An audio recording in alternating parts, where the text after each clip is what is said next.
The pepper cooking ചാനലിലേക്ക് എല്ലാവർക്കും സ്വാഗതം. ഇന്ന് നമ്മൾ ചെയ്യാൻ പോകുന്നത് 4 മണിക്ക് കഴിക്കാൻ പറ്റിയ ഒരു സ്നാക്കാണ്. അത് കട്ടൻ ചായയുടെ കൂടെ കഴിക്കുകയാണെങ്കിൽ അടിപൊളി. അപ്പം നമ്മളിന്ന് ഉണ്ടാക്കാൻ പോകുന്നത് പപ്പടവടയാണ്. പപ്പടവട പലതവണ ട്രൈ ചെയ്തിട്ട് ശരിയാകാതെ പിന്നെ ചെയ്ത് ഞാൻ ശരിയാക്കിയെടുത്ത ഒരു ഐറ്റമാണ്. അപ്പോൾ നമുക്ക് ഈ പപ്പടവട എങ്ങനെയാണ് തയ്യാറാക്കുന്നതെന്ന് നോക്കാം. അതിന് വേണ്ട ചേരുവകൾ എന്തൊക്കെയാണെന്ന് നോക്കാം. അപ്പോൾ നമുക്കിതിന് 1 കപ്പ് പച്ചരിയാണ് ഞാനിവിടെ എടുത്തിട്ടുള്ളത്. അത് 2 മണിക്കൂർ വെള്ളത്തിൽ കുതിർത്ത് വാരി വെച്ചിരിക്കുന്നതാണ്. ഇത് നമുക്ക് അരച്ചെടുക്കണം. കൂടാതെ ഇനി വേണ്ടുന്ന സാധനങ്ങൾ കൂടെ നമുക്കൊന്ന് നോക്കാം. മെയിനായിട്ട് വേണ്ടത് നമ്മുടെ പപ്പടം. ഇത് ഞാനൊരു 16 പപ്പടോളം എടുത്തിട്ടുണ്ട്. അപ്പോൾ ഈ പപ്പടം ഒരു 10-15 മിനിറ്റോളം വെയിലത്ത് വെച്ച് ഉണക്കിയെടുത്താണ്. അതായത് ഒത്തിരി ഉണങ്ങിപ്പോരുത്, ഒടിയുന്ന പരിവാകരുത്, എന്നാൽ അതിനൊരു മയം വേണം താനും. ഹാർഡായിരിക്കണം, ഇച്ചിരി ഒന്ന് ഹാർഡാകണം, ഒടിയുന്ന അത്രയും ഹാർഡാകണ്ട. കൂടാതെ നമുക്ക് എള്ള് വേണം. അതുപോലെ തന്നെ മുളക് പൊടി, കടലമാവ്, ഒരു 3 ടേബിൾ സ്പൂണോളം കടലമാവ് ഞാനിവിടെ എടുത്ത് വെച്ചിട്ടുണ്ട്. കൂടാതെ നമുക്ക് മഞ്ഞൾപ്പൊടി വേണം, കായം വേണം, എണ്ണ, ഒരു സ്വല്പം ഉപ്പ്. അപ്പോൾ ഇനി നമുക്ക് അരി ഒന്ന് അരച്ചെടുക്കാം. നമുക്ക് ഈ അരി ഒന്ന് മിക്സിയുടെ ജാറിനകത്തേക്ക് ഇട്ട് കൊടുക്കാം. ഇട്ടിട്ട് ഇത് നമ്മൾ അപ്പത്തിന് അരയ്ക്കത്തില്ലേ, നമ്മുടെ പാലപ്പത്തിന് അരയ്ക്കുന്ന കണക്ക് അത്രയും അയവിൽ വേണം നമ്മൾ ഇതെടുക്കാൻ. ഒരുപാട് അങ്ങ് വെള്ളമായി പോവുക ചെയ്യരുത്. വെള്ളമായി പോയാൽ നമ്മൾ ചേർക്കുന്ന മസാലകളൊന്നും അതിൽ പിടിച്ച് നിൽക്കത്തില്ല, പപ്പടത്തിൽ പിടിച്ച് നിൽക്കത്തില്ല. അപ്പം നമുക്ക് ഇതിൻ്റെ കൂടെ വേണമെങ്കിൽ ഈ പൊടികൾ ചേർത്തിട്ട് അരയ്ക്കാം. പക്ഷേ ഞാനിപ്പോൾ ഇതിൻ്റെ കൂടെ കടലമാവ് ചേർത്ത് കൊടുക്കുവാണ്. കടലമാവും ചേർത്ത് ഞാൻ അരച്ചെടുക്കാൻ പോവാം. ഇതുപോലെ അരച്ചെടുക്കണം. കണ്ടല്ലോ, ഇതാണ് നമ്മുടെ മാവിൻ്റെ കൺസിസ്റ്റൻസി. ഒത്തിരി വെള്ളമായി പോയി കഴിഞ്ഞാൽ ഒന്നും നമ്മുടെ പപ്പടത്തെ പിടിക്കത്തില്ല. ഞാൻ നേരത്തെ പറഞ്ഞതുപോലെ ഇരിക്കും. അപ്പം അത് ഉണ്ടാകാൻ പാടില്ല. ഇനി നമുക്കിതിലേക്ക് കുറച്ച് പൊടികളൊക്കെ ചേർത്ത് കൊടുക്കാനുണ്ട്. അപ്പം അത് എന്തൊക്കെയാണെന്ന് നമുക്ക് നോക്കാം. എന്തൊക്കെയാണെന്ന് അറിയാമല്ലോ. മുളക് പൊടി ആദ്യം തന്നെ നമ്മൾ ചേർത്ത് കൊടുക്കാനാണ്. 1 സ്പൂൺ ചേർത്ത് കൊടുത്ത് നോക്കുക. അതുപോലെ തന്നെ മഞ്ഞൾപ്പൊടി. ഇതിലെന്ത് പോരായ്മയുണ്ടെങ്കിലും നമുക്ക് നോക്കിയിട്ട് ചേർക്കാവുന്നതേ ഉള്ളൂ. ഒരു 1/2 ടീസ്പൂണോളം മഞ്ഞൾപ്പൊടി ചേർത്ത് കൊടുത്തിട്ടുണ്ട്.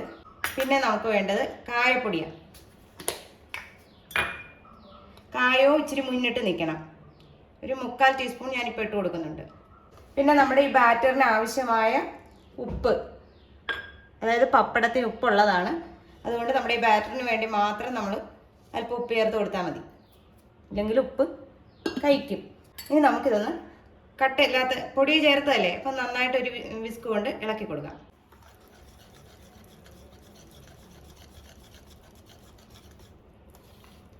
ഇനി നിങ്ങൾ അരച്ച് വരുമ്പോഴത്തേക്ക് മാവിന് ഇച്ചിരി കട്ടി കൂടിയെന്ന് തോന്നിയാൽ പേടിക്കുകയൊന്നും വേണ്ട. അതിനകത്തോട്ടൊരു സ്വല്പം വെള്ളം ചേർത്ത് നമ്മൾ ആ പരുവത്തിനാക്കി എടുത്താൽ മതി.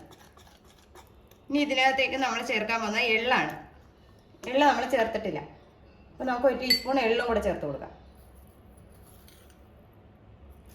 ഇവിടെ ഞാനൊരു ചീനച്ചട്ടി അടുപ്പിലോട്ട് വെച്ചിട്ടുണ്ട്. അതിലേക്ക് നമുക്ക് വറുക്കാൻ ആവശ്യമായ വെളിച്ചെണ്ണ ഒഴിച്ചു കൊടുക്കാം. ഇതിലേക്ക് ചില്ലി ഫ്ലെക്സ് ഞാൻ അല്പം ചേർത്ത് കൊടുക്കുകയാണ്. വേണമെങ്കിൽ മതി. കാശ്മീരി മുളക് പൊടിയാണ് ഞാൻ ചേർത്ത് കൊടുത്തത്. അപ്പം അതിൻ്റെ കൂടെ ഞാൻ ഇച്ചിരി എരിവിൻ്റെ ചില്ലി ഫ്ലെക്സും കൂടെ ചേർത്ത് കൊടുക്കണം. അടുത്തത് നമ്മൾ പപ്പടം ഇങ്ങനെ മാവിനകത്ത് മുക്കിയെടുക്കണം. തിരിച്ചും മറിച്ചും ഇട്ട് മുക്കണം. എന്നാൽ മാത്രമേ ഇതിലൊക്കെ നന്നായിട്ട് ആ മാവ് പിടിച്ചിരിക്കത്തുള്ളൂ. നമുക്ക് എണ്ണയിലോട്ട് ഇട്ട് കൊടുക്കാം. അപ്പോൾ നമ്മൾ പപ്പടം ഇട്ട ഉടനെ അനക്കാനൊന്നും പാടില്ല. അത് മാവ് ഒന്ന് അത് പിടിച്ചു എന്ന് കാണുമ്പോൾ മാത്രമേ നമുക്ക് തിരിച്ചും മറിച്ചും ഇട്ട് അതൊന്ന് റെഡിയാക്കി എടുക്കാം. സാധാരണ പപ്പടം പൊള്ളുന്ന പോലെ ഇത് പെട്ടെന്ന് പൊള്ളച്ച് വരത്തില്ല. ഇച്ചിരി ടൈം എടുക്കും ഇത് മൂത്ത് കിട്ടാൻ. ഇത് റെഡിയായിട്ട് വന്നിട്ടുണ്ട്. നമുക്കിത് എണ്ണയിൽ നിന്ന് കോരി മാറ്റാം. പണ്ടത്തെ നമ്മുടെ ചായക്കടകളിലെ താരമായിരുന്ന പപ്പടവടയാണ് നമ്മൾ ഉണ്ടാക്കിക്കൊണ്ടിരിക്കുന്നത്.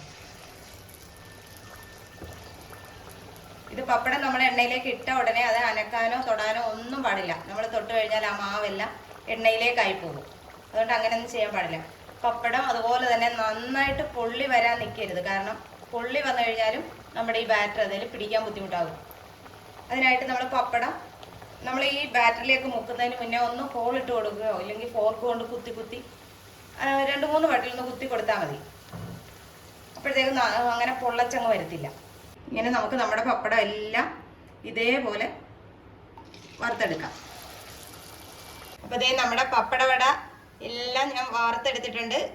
അപ്പോൾ എല്ലാവരും ഇതൊന്ന് ട്രൈ ചെയ്ത് നോക്കുക. വീഡിയോ ഇഷ്ടമായാൽ ലൈക്ക് ചെയ്യുക, ഷെയർ ചെയ്യുക, കമൻറ്റ് ചെയ്യുക. അപ്പോൾ നല്ലൊരു വീഡിയോ ആയിട്ട് കാണുന്നവരെ ടാറ്റാ, ബൈ ബൈ.